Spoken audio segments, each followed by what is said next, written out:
Financial market को सरल भाषा में सीखने के लिए हमारे channel financial education by Mukesh को अभी सब्सक्राइब करें। और अगर वीडियो अच्छा लगे तो वीडियो को लाइक करें, शेयर करें और इसी तरह हमारे चैनल पर बने रहें।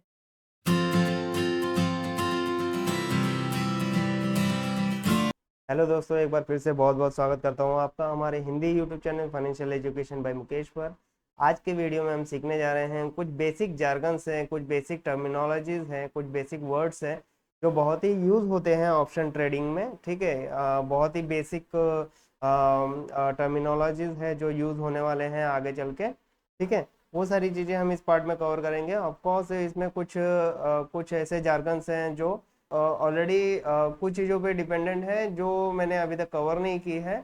ऑफकोर्स डेफिनेटली मैं उसको कवर करने के बाद सेकेंड पार्ट में, की जार्गन्स के सेकेंड पार्ट में मैं वो सारी चीज़ें एक्सप्लेन करूँगा। वो कौन सी चीज़ें हैं वो थोड़ा मैं डिटेल में आपको बता भी देता हूँ। ठीक है, इसके साथ ही यहाँ पे मैं बेसिक टर्मिनोलॉजी, बेसिक जार्गन्स मैं यहाँ पे कवर करने वाला हूँ। इसके साथ ही कॉल ऑप्शन क्या होते हैं, पुट ऑप्शन क्या होते हैं और उसमें किस तरह के बायर्स एंड सेलर्स के व्यू होते हैं, वो सारी चीज़ें जो है पार्ट बाय पार्ट वीडियोज में कवर करूँगा, सो दैट वीडियो छोटे भी बने और काफ़ी सेल्फ एक्सप्लेनिंग वीडियोज बने। ठीक है, जिससे आपको समझने में आसानी हो। तो आइए शुरुआत करते हैं। जैसे कि आप देख सकते हैं, तो अंडरलाइंग एसेट की बात करें तो अंडरलाइंग एसेट ऑप्शन कॉन्ट्रैक्ट में वो एसेट होता है जिसके ऊपर ऑप्शन कॉन्ट्रैक्ट बेस्ड होता है। ठीक है, ऑप्शन कॉन्ट्रैक्ट जो किया जाता है, जैसे कि लास्ट एग्जांपल में आपने देखा कि लैंड के ऊपर डील की गई थी। ठीक है, तो लैंड जो है अंडरलाइंग एसेट में कवर किया जाएगा, क्योंकि जो पूरी डील थी वो ऑप्शन जो भी पूरी डील थी वो लैंड के ऊपर बेसिस थी। ठीक है, लैंड ही नहीं रहता तो वो सारी डील ही नहीं होती। ठीक है, तो अंडरलाइंग एसेट वही होता है, वो एसेट जिस पर ऑप्शन कॉन्ट्रैक्ट बेस्ड हो, ऑप्शन कॉन्ट्रैक्ट डील फाइनल हो। ठीक है, तो लास्ट एग्जांपल में जैसे आपने देखा कि लैंड मेरी अंडरलाइंग एसेट थी। अगर मैं अंडरलाइंग एसेट बोलूं तो पिछले एग्जांपल में लैंड मेरी अंडरलाइंग एसेट थी। इसके अलावा जो अलग अलग तरह के फाइनेंशियल इंस्ट्रूमेंट होते हैं, लाइक स्टॉक्स हुए, आपके कमोडिटीज हुए। ठीक है, इस तरह के, या फिर करेंसीज भी होती हैं, उन पर भी ऑप्शन कॉन्ट्रैक्ट बनते हैं। तो इस तरह के भी अदर डेरिवेटिव्स, ठीक है, अदर डेरिवेटिव्स भी बहुत सारे डेरिवेटिव मिल जाएंगे आपको जिसके ऊपर ऑप्शन कॉन्ट्रैक्ट किए जाते हैं और ऑप्शन ट्रेडिंग की जाती है। लाइक इंडेक्सेस के ऊपर भी जो इंडाइसेस होते हैं हमारे, निफ्टी 50, बैंक निफ्टी, उसके ऊपर भी ट्रेडिंग की जाती है, ऑप्शन ट्रेडिंग की जाती है। तो ऑफकोर्स जो हमारे इंडाइसेस हैं वो भी अंडरलाइंग एसेट में कवर होते हैं। इसके साथ ही नेक्स्ट जो है अंडरलाइंग प्राइस। ठीक है, जब स्पॉट मार्केट में, करंटली जो मार्केट में जो भी फाइनेंशियल इंस्ट्रूमेंट है, लाइक स्टॉक हो या कमोडिटीज हो या कोई भी डेरिवेटिव हो, वो जिस प्राइस पर ट्रेड करती हुई नजर आती है उसे हम अंडरलाइंग प्राइस कहते हैं, underlying price of that underlying asset. ठीक है, फॉर एग्जाम्पल अगर मैं पिछले एग्जाम्पल की बात करूं तो लैंड की कीमत जो करंट वैल्यू जो थी 10 लाख रुपए थी, जो आफ्टर 6 मंथ सेलर की, ब्रोकर और राजीव की जो व्यू थी वो अलग अलग थी। ब्रोकर को लगा था कि इसका प्राइस ज़्यादा नहीं बढ़ेगा। ठीक है, और मे भी नहीं बढ़ेगा या घट जाएगा, क्योंकि उसके अंदर की न्यूज़ पता थी कि ये सिर्फ मार्केटिंग न्यूज़, रूमर फैलाई गई है, तो उस पर ज़्यादा प्राइस इफेक्ट नहीं पड़ने वाला है। बट राजीव को ये सारी चीज़ें नहीं पता थी, उसे लगा कि प्राइस बढ़ने वाली है। ठीक है, तो उस टाइम पे जो करंट प्राइस थी लैंड की, करंट प्राइस जो थी 10 लाख रुपए थी। तो इस लास्ट एग्जांपल में, जो लास्ट वीडियो में आपने एग्जांपल देखा, उसमें अंडरलाइंग प्राइस अगर बोला जाए अंडरलाइंग एसेट का, तो अंडरलाइंग एसेट की जो अंडरलाइंग प्राइस थी वो 10 लाख रुपए थी। It may be different in case of equities और स्टॉक। ठीक है, स्टॉक और इक्विटीज में डेफिनेटली डिफरेंट होगी। मे भी हो सकता है कि जैसे रिलायंस का शेयर ले लो आप, रिलायंस के शेयर आज के डेट में मान लो 2500 रुपये पे ट्रेड कर रहा है। ठीक है, आप बोलते हो कि 1 महीने के बाद आप एक ऑप्शन कॉन्ट्रैक्ट साइन करते हो जिसमें आप बोलते हो कि 1 महीने के बाद ये 2700 रुपये पर ट्रेड करता हुआ दिखाई देगा, और इस तरह का आप एक ऑप्शन कॉन्ट्रैक्ट साइन कर लेते हो ऑप्शन सेलर के साथ। जिस तरह से लैंड का डील साइन हुआ था ब्रोकर के साथ, राजीव ने साइन किया था। ठीक है, उसी तरह से आप ये साइन कर, तो इस केस में क्या होगा कि स्पॉट मार्केट में जो ट्रेड हो रहा है, जो वैल्यू है, मतलब अंडरलाइंग प्राइस जो है वो डिफरेंट है अंडर स्ट्राइक प्राइस से। स्ट्राइक प्राइस क्या है वो आगे देखते हैं हम थोड़ा, ठीक है। तो अंडरलाइंग प्राइस जो है डिफरेंट हो सकती है अंडर स्ट्राइक प्राइस से। ओके, तो नेक्स्ट देखते हैं स्ट्राइक प्राइस, ठीक है। स्ट्राइक प्राइस को रेफरेंस प्राइस भी कभी कभी हम कॉल करते हैं कि स्ट्राइक प्राइस या रेफरेंस प्राइस क्या होता है। तो ऑप्शन कॉन्ट्रैक्ट, ठीक है, ऑप्शन कॉन्ट्रैक्ट या एग्रीमेंट जिस प्री स्पेसिफाइड प्राइस पे फाइनल होती है, डील फाइनल होती है, उसे ही स्ट्राइक प्राइस कहते हैं। लाइक जैसे मैंने पिछला एग्जांपल दिया, रिलायंस का जो स्टॉक है, ठीक है, रिलायंस का स्टॉक है जो 2500 रुपये पे करंट मार्केट में ट्रेड कर रहा है, बट ऑप्शन बायर क्या बोलता है कि एक महीने में ये 2700 रुपये ट्रेड करता हुआ दिखाई देगा, इसलिए वो क्या करता है, इस पर एक ऑप्शन कॉन्ट्रैक्ट साइन कर लेता है ऑप्शन सेलर के साथ, ठीक है। इस तरह के ऑप्शन कॉन्ट्रैक्ट को किस तरह का ऑप्शन कहा जाता है, कॉल एंड पुट ऑप्शन होते हैं।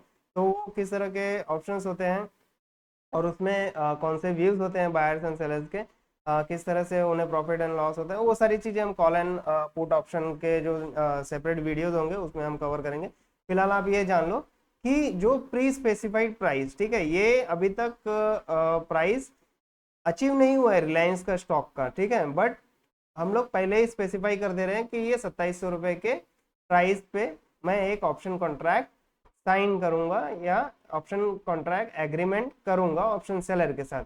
तो ये जो प्री स्पेसिफाइड प्राइस होगी जिस पे एग्रीमेंट फाइनल होती है, एग्रीमेंट डन होती है, उस प्राइस को स्ट्राइक प्राइस कहते हैं, ठीक है। यही मैं पहले जो बोल रहा था आपको, स्ट्राइक प्राइस और अंडरलाइंग प्राइस डिफरेंट हो सकते हैं इन case of equities and stock, क्योंकि पिछले एग्जांपल में ये सेम ही था, क्योंकि करंट वैल्यू पे डील की गई थी कि 10 लाख से ज़्यादा हो या कम हो, वो एग्जांपल एक समझाने के लिए थी, ठीक है। और उसके बेसिस पे आपको पता चला था कि राजू को एक केस में प्रॉफिट होता है, बट ब्रोकर को 2 केसेस में प्रॉफिट होते हैं, ब्रोकर के विनिंग चांसेस ज़्यादा होते हैं, ठीक है। तो यहाँ पे सिर्फ यही बताना था कि इक्विटी, स्टॉक या फिर कोई भी कमोडिटीज हो, कोई भी डेरिवेटिव्स हो, ठीक है, जिसके ऊपर ऑप्शन कॉन्ट्रैक्ट बेस्ड होता है, ठीक है, तो उसमें जो है अंडरलाइंग प्राइस और एंड स्ट्राइक प्राइस डिफरेंट हो सकते हैं। ओके, इसी के साथ हम आगे बढ़ते हैं। जैसे आप देखिए कि ऑप्शन बायर्स, ठीक है, जैसे पिछले एग्जांपल में आपने देखा कि राजीव ने डील की थी लैंड बाय करने के लिए, तो ऑप्शन बायर कौन हो जाएगा, राजीव हो जाएगा पिछले एग्जांपल में, ठीक है। अगर इक्विटी एंड स्टॉक की बात करें या फिर किसी अदर डेरिवेटिव्स की बात करें जिसपे ऑप्शन कॉन्ट्रैक्ट बेस्ड होता है, उसमें अगर बात करें तो ऑप्शन बायर कौन होगा, जो उस ऑप्शन कॉन्ट्रैक्ट को प्रीमियम देके बाय करेगा, ठीक है, उससे ही ऑप्शन बायर कहेंगे। जैसे राजीव ने टोकन अमाउंट 2 लाख रुपए दिया था लैंड परचेज करने के लिए, 2 लाख का टोकन अमाउंट दिया था, वो एक प्रीमियम था। तो इसी तरह से ऑप्शन बायर जो प्रीमियम पे करता है, ठीक है, जो प्रीमियम पे करता है पर्टिकुलर ऑप्शन कॉन्ट्रैक्ट के लिए, उसे ऑप्शन बायर कहते हैं, ठीक है, ऑप्शन बायर कहते हैं। नेक्स्ट आप देख सकते हैं ऑप्शन सेलर या फिर ऑप्शन राइटर भी कहा जाता है। ऑप्शन सेलर बोलो या ऑप्शन राइटर बोलो, दोनों एक ही चीज है, ठीक है।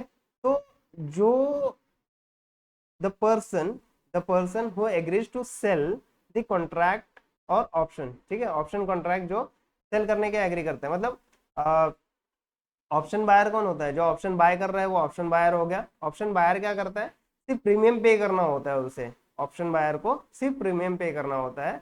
ऑप्शन सेलर जो है, ऑप्शन सेलर क्या है, जो ऑप्शन कॉन्ट्रैक्ट सेल कर रहा है ऑप्शन बायर को। लाइक पिछले एग्जांपल की बात किया जाए तो ब्रोकर जो है वो ऑप्शन सेलर है, ठीक है, ऑप्शन राइटर है जो ऑप्शन कॉन्ट्रैक्ट सेल कर रहा है उसे, ठीक है। एक कॉन्ट्रैक्ट है जो उसे सेल कर रहा है कुछ प्रीमियम अमाउंट लेके, ठीक है, 2 लाख का अमाउंट राजीव से ब्रोकर ने लिया था, तो उस 2 लाख अमाउंट को जो है प्रीमियम कहा जाता है, ऑप्शन प्रीमियम, जैसे आप देख सकते हैं यहाँ पे जिसकी मैं बात कर रहा था। तो at the time of agreement option buyer pays certain amount to the option seller, ठीक है, ऑप्शन सेलर को सर्टेन अमाउंट पे करना होता है, उसे ही प्रीमियम कहते हैं, ऑप्शन प्रीमियम कहते हैं। जैसे कि पिछले एग्जांपल में राजीव ने ब्रोकर को 2 लाख रुपए पे किए थे एज ए टोकन अमाउंट, ठीक है, तो ऑप्शन प्रीमियम लास्ट एग्जांपल में क्या हो जाएगा, 2 लाख रुपए हो जाएंगे। तो इसी तरह से आपको मैं ऑप्शन चेन पर भी लेकर जाके दिखाऊंगा एनएससी की वेबसाइट पे कि ये किस तरह से ऑप्शन प्रीमियम कहाँ पे देखने मिलते हैं। ठीक है, जो भी आपने पिछले देखे अंडरलाइंग प्राइसेस क्या है, अंडरलाइंग प्राइस, स्ट्राइक प्राइस, ठीक है, ये सारी चीज़ें, अंडरलाइंग एसेट, वो सारी चीज़ें आपको ऑप्शन चेन पर कहाँ पर दिखाई देगी, वो सारी चीज़ें आपको मैं रियल में ले जाकर दिखाऊंगा एनएससी की वेबसाइट पे। इसके साथ ही नेक्स्ट देखते हैं रेगुलेटर। ठीक है, रेगुलेटर क्या होता है? रेगुलेटर ए, जैसे कि पिछले एग्जाम्पल में कोई भी रेगुलेटर नहीं था, डायरेक्टली राजीव और ब्रोकर एक दूसरे के साथ डील कर रहे हो, उन दोनों में कुछ होता तो तीसरा कोई देखने वाला था? नहीं देखने वाला था। But in case of equities, in case of equities, commodities, indices और in Indian market you can say, या फिर कोई भी कंट्री का मार्केट ले लो, तो उसमें इक्विटीज, कमोडिटीज एंड इंडाइसेस में अगर ट्रेडिंग की जा रही है तो रेगुलेटर कौन होता है? स्टॉक एक्सचेंज रेगुलेटर होता है, like national stock exchange NSE और बॉम्बे स्टॉक एक्सचेंज बीएसई। ये दोनों जो है रेगुलेटर होते हैं, एज ए रेगुलेटर काम करते हैं मार्केट में। इसके साथ ही नेक्स्ट मैं बात करूँ तो ऑप्शन एक्सपायरी की बात करते हैं। ऑप्शन एक्सपायरी ये होती है जो जिस दिन मेरा ऑप्शन कॉन्ट्रैक्ट एंड हो जाता है उस दिन के बाद उस ऑप्शन कॉन्ट्रैक्ट का कोई मायने नहीं रहता, कुछ वैल्यू नहीं रहती है। ठीक है, उस दिन वो डील खत्म हो जाती है हमेशा के लिए। तो जैसे कि पिछले एग्जांपल में आपने देखा कि आफ्टर 6 मंथ, ठीक है, आफ्टर 6 मंथ राजीव आने वाला था ब्रोकर के पास और जो भी वैल्यू में लैंड होती उसे वो बाय करने वाला था, बट उसे राइट था बाय करने का, बट कोई ऑब्लिगेशन नहीं था। बट ब्रोकर के ऊपर ऑब्लिगेशन था, ब्रोकर को किसी भी कीमत पे वो सेल करना ही पड़ता। अगर राजीव का व्यू करेक्ट हो जाता कि उसका प्राइस, लैंड का price after some time, after 6 month बढ़ जाएगा, ठीक है, तो उस टाइम पे फिर क्या करता? 15 लाख हो गए, मान ले 10 लाख के जमीन का भाव है, वो 15 लाख हो गया आफ्टर 6 मंथ या 5 मंथ। ठीक है, तो राजीव आता और बोलता कि भैया आप मुझे ये जमीन बेच दो 10 लाख के रेट में। ठीक है, तो जो ब्रोकर था उसे पे करना ही पड़ता। ठीक है, पे करना ही पड़ता। यही ऑप्शन कॉन्ट्रैक्ट होता है कि जो ऑप्शन सेलर्स होते हैं, those person are obligated to fulfill the option term contract. ठीक है, ऑप्शन कॉन्ट्रैक्ट के जो टर्म्स होते हैं, ठीक है, जो भी टर्म एंड कंडीशंस होते हैं, वो सारी चीजें फुलफिल करनी होती है जब भी ऑप्शन बायर आके क्लेम करेगा अपना डील। ठीक है, तो यही होता है ऑप्शन कॉन्ट्रैक्ट, जैसे कि मैंने लास्ट वीडियो में भी आपको बताया था। तो ये ऑप्शन एक्सपायरी जो होती है, लास्ट वीक एग्जांपल में आप समझ सकते हो कि जो कॉन्ट्रैक्ट साइन किया गया था वो 6 मंथ के लिए साइन किया गया था। ठीक है, तो लैंड के एग्जांपल में 6 month was an option expiry. Okay, next point देखते हैं कि जैसे कि आप देख सकते हैं फ्यूचर्स के बारे में मैंने अभी कोर्स स्टार्ट नहीं किया, बट वेरी डेफिनेटली मैं फ्यूचर्स के कोर्सेज भी लाने वाला हूँ। बट अभी ऑप्शंस की बात कर रहे हैं तो देखिए यहाँ पे इक्विटी मार्केट में फ्यूचर एंड ऑप्शंस में एक्सपायरी जो होते हैं मंथ के लास्ट थर्सडे को एक्सपायरी होता है। एवरी मंथ के लास्ट थर्सडे को एक्सपायरी होता है। ठीक है, इक्विटी मार्केट के लिए। ठीक है, option contract also have concept of current month, mid month and far month. ठीक है, ये क्या होता है थोड़ा मैं नीचे एक्सप्लेन करता हूँ, बट एक नोट डाउन करके रखिए कि जो भी इंडाइसेस है लाइक निफ्टी 50, बैंक निफ्टी, तो उसमें वीकली एक्सपायरी अवेलेबल होते हैं। Weekly expiry is the last Thursday of each and every week. ठीक है, जैसे ये वीक चल रहा है, करंट वीक चल रहा है, ठीक है, तो इसका जो थर्सडे आएगा वो इंडाइसेस में आप ट्रेड करते होंगे, अगर निफ्टी 50 या बैंक निफ्टी में ट्रेड करते हो तो आपको पता ही होगा कि एवरी वीक एक्सपायरी होता है। ठीक है, उस एक्सपायरी पे भी आप ट्रेड कर सकते हो। ठीक है, तो ये सारी चीज़ें थी ऑप्शन एक्सपायरी को लेके कि ऑप्शन एक्सपायरी क्या होती है। तो यहाँ पे जैसे आप देख सकते हैं कि सेकंड पॉइंट में मैंने आपको बताया कि यहाँ पे कॉन्सेप्ट होता है current month, mid month and far month का। तो यहाँ पे 3 टाइप के एक्सपायरीज देखने मिलेंगे आपको। अगर मान लेते हैं मेरा करंट, यहाँ पे एक ये एग्जांपल देख लीजिए पहले। तो ये 2015 की बात है। तो यहाँ पे 2015 की बात है। तो 26 मार्च, ठीक है, 2015 अब ये कैलेंडर में जाके चेक करो, ये मार्च का लास्ट थर्सडे होगा, ठीक है। अप्रैल का लास्ट थर्सडे 30 अप्रैल, ठीक है। मई 2015 का लास्ट थर्सडे 28 मई, ठीक है। तो ये लगातार जो 3 मंथ होते हैं करंट मंथ, अभी अगर अभी के सिचुएशन की बात करूं तो मई मई 23, ठीक है, जून 23, ओके, एंड देन जुलाई 23, ठीक है। तो अभी करंट मंथ जो चलेगा उसे करंट मंथ बोलेंगे। उसके बाद करंट मंथ के बाद जो मंथ आएगा उसे मिड मंथ बोलेंगे। और जो करंट मंथ के बाद मिड मंथ आएगा, मिड मंथ के बाद जो नेक्स्ट मंथ आएगा उसे हम फार मंथ कहेंगे। तो वही यहाँ पे कहा गया है। जस्ट ये बेसिक टर्मिनोलॉजीज है जो मार्केट में यूज किए जाते हैं कि करंट मंथ का एक्सपायरी है या फिर मिड मंथ का एक्सपायरी है या फिर फार मंथ का एक्सपायरी है। तो ये सारी चीजें आपको इजीली समझ में आएगी जब भी इस तरह की बातें की जाएगी मार्केट में या फिर किसी तरह की न्यूज आती है मार्केट में। तो ये सब जब वर्ड यूज किए जाएंगे, करंट मंथ क्या होता है, मिड मंथ क्या होता है, फार मंथ क्या होता है। लेट्स सपोज किसी ने बोल दिया कि रिलायंस का सो एंड सो ऑप्शन है जो फार मंथ में एक्सपायर हो रहा है, ठीक है। फार मंथ से आप समझ जाओगे कि आज अगर मई मंथ चल रहा है, ये मंथ जो है मई मंथ चल रहा है, तो डेफिनेटली जुलाई मंथ की बात की जा रही है। तो वो सारी चीज़ें आप समझने में कैपेबल रहोगे, ओके। तो इसके साथ ही मैं आपको थोड़ा एनएससी की वेबसाइट पे ऑप्शन चेन के डेटा जहाँ पे मिलते हैं, ऑप्शंस के डेटा जो जहाँ पे मिलते हैं वहाँ पर मैं ले जाकर दिखाता हूँ आपको एनएससी की वेबसाइट पे कि option expiry, underlying asset, underlying prices, बाद में स्ट्राइक प्राइस, रेफरेंस प्राइस जो भी बोलते हैं हम लोग, वो सारी चीज़ें, वो सारे डेटा कहाँ पे मिलते हैं, वो सारी चीज़ें दिखाऊंगा मैं आपको ले जाके। और इसके साथ ही हम अपने डीमैट अकाउंट पर भी आपको दिखाएंगे कि किस तरह से ये नोटिफाई किया जाता है और उसमें ये सारी टर्मिनोलॉजी कहाँ देखने मिलते हैं। तो चलिए हम अपने वेबसाइट पे चलते हैं। तो ये हम आ चुके हैं अपने एनएससी इंडिया की वेबसाइट पे, जहाँ पे मैंने ऑप्शन चेन खोल रखा है। यहाँ पे इक्विटी स्टॉक के यहाँ पे सेक्शन में आप देख सकते हैं कि ये जो सेक्शन आपको मिल रहा है, व्यू ऑप्शन कॉन्ट्रैक्ट फॉर, ठीक है। यहाँ पे निफ्टी आपको दिखाई दे रही है, ठीक है। यहाँ पे अगर आप सिलेक्ट करो, यहाँ पे मैं दिखाता थोड़ा आपको, ये सिलेक्ट करके Nifty, financial Nifty, bank Nifty, mid cap Nifty, इस तरह से आपको इंडाइसेस दिखाई दे रहे हैं, ठीक है। ये इंडाइसेस और select the symbol, symbol means जो भी स्टॉक्स आपको, जिस कंपनी के स्टॉक पर आपको ऑप्शन ट्रेडिंग करनी है वो सारी चीज़ें यहाँ पे मिल जाएंगी। यहाँ पे BPCL, Britannia, Birla soft, Canara bank, ठीक है, इस तरह के जो भी कंपनी के ऑप्शन पर आपको ट्रेड करना है तो वो सारी चीज़ यहाँ पे मिल जाएंगी। तो इनडायरेक्टली आप देख रहे हो यहाँ पे एक चीज़ नोटिस कर सकते हो कि ये जो मेरा है ये क्या है, अंडरलाइंग एसेट्स है। अंडरलाइंग एसेट्स आपको कहाँ मिलेंगे, ये ये दो जगह पे मिलेंगे। या तो आप इंडाइसेस पे ट्रेड कर रहे हो तो इंडाइसेस सिलेक्ट करो, यहाँ पे और लिखा हुआ है, दिख रहा है आपको, और लिखा हुआ है। या तो इंडाइसेस सिलेक्ट करो या फिर आप जो पर्टिकुलर कंपनी के ऑप्शन कॉन्ट्रैक्ट खरीदना या बेचना चाहते हो तो वो सिलेक्ट करो। और फिर ऑप्शन चेन एनालिसिस का जो ऑप्शन चेन का जो डेटा यूज किया जाता है, पर्टिकुलरली ऑप्शन ट्रेडिंग करते वक्त, एनालिसिस करते वक्त यूज किया जाता है, ठीक है। तो वो किस तरह से किया जाता है वो मैं एडवांस लेवल पे आगे मैं सिखाऊंगा, बट अभी बेसिक हम सीख रहे हैं। तो सिर्फ आप ये जान लीजिए कि जो आपके अंडरलाइंग एसेट्स हैं वो यहाँ पे देखने मिल जाएंगे, एक्सपायरी आपको यहाँ पे देखने मिल जाएंगी, ठीक है। एक्सपायरी मैं दिखा देता हूँ, करंट मंथ, फार मंथ, वो सब कैसे होता है।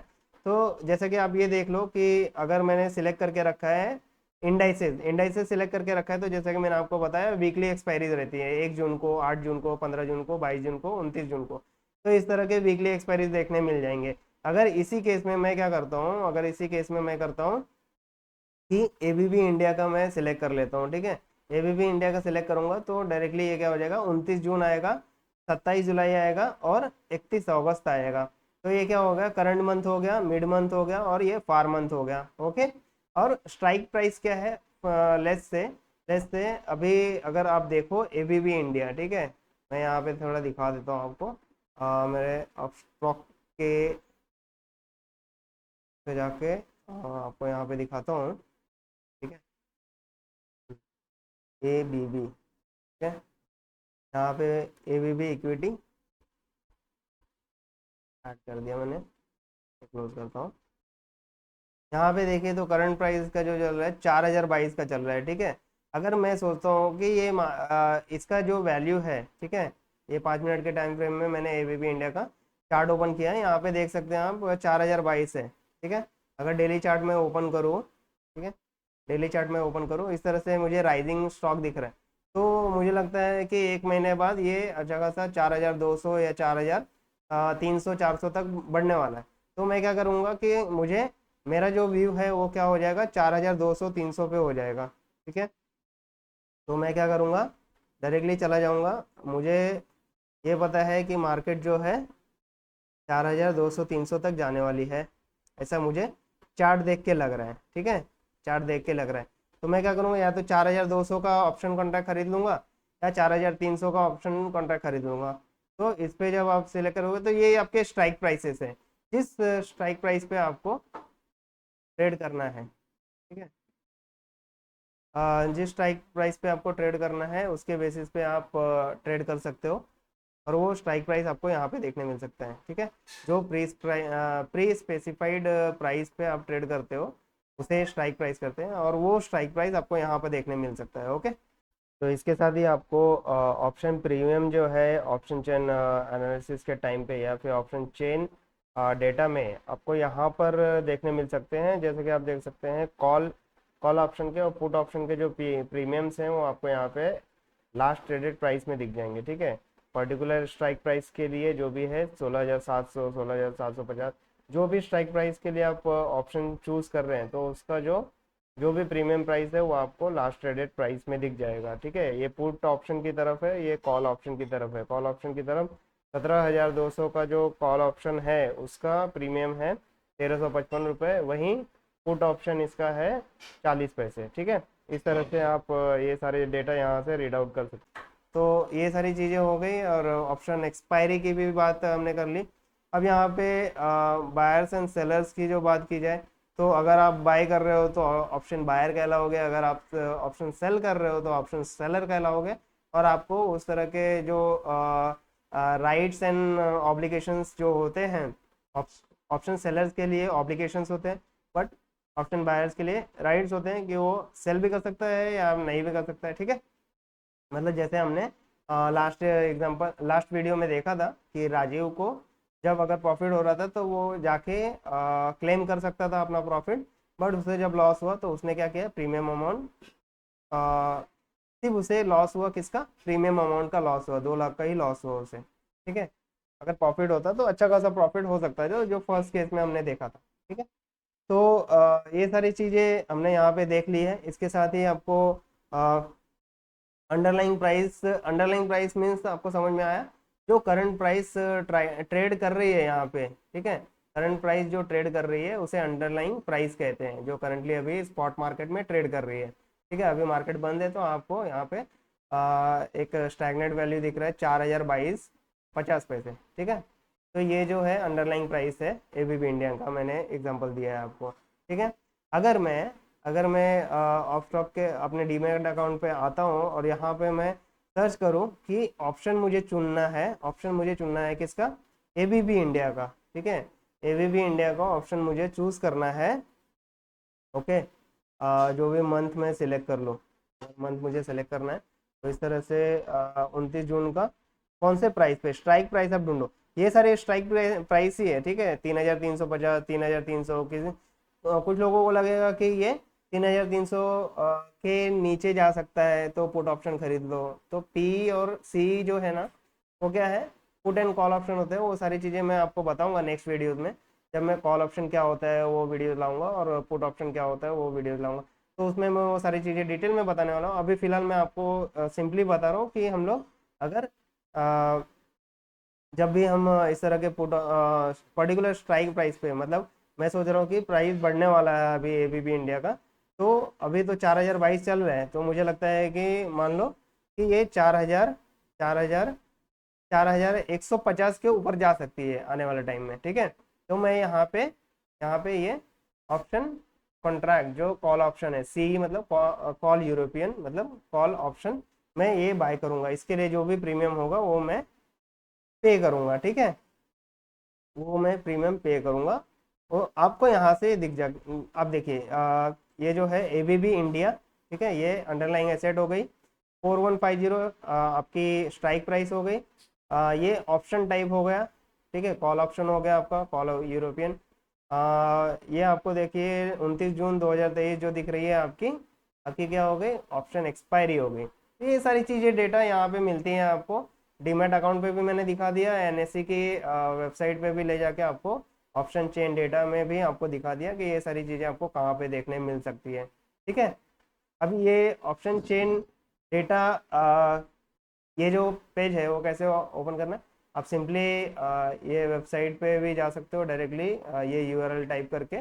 अदरवाइज आप क्या करो, आप सिंपली क्या करो, यहाँ पर जाके ऑप्शन, ठीक है, ऑप्शन चेन एनएससी डाल दो। ऑप्शन चेन एनएससी डाल के सिंपली यहाँ पे नीचे आ जाओ और ऑप्शन चेन एनएससी इंडिया पर चले जाओ। यहाँ पे डायरेक्टली आपका ये पेज ओपन हो जाएगा। ठीक है, आपको फिर जो भी अंडरलाइंग एसेट यूज़ करना है, या तो इंडाइसेस यूज़ करना है, या फिर कोई पर्टिकुलर कंपनी का स्टॉक पर आपको ट्रेड करना है, ऑप्शन कॉन्ट्रैक्ट पर ट्रेड करना है, तो वो डेटा अगर रीड आउट करना है आपको, ओपन इंटरेस्ट वगैरह ये सब जो है वो मैं धीरे धीरे सिखाऊंगा आपको, बट अभी मैं एक्सप्लेन नहीं कर रहा हूँ। यहाँ पे सारे डेटा अवेलेबल होते हैं। ऑप्शन ट्रेड करने के लिए जो एनालिसिस की जाती है वो यहीं पे आके की जाती है।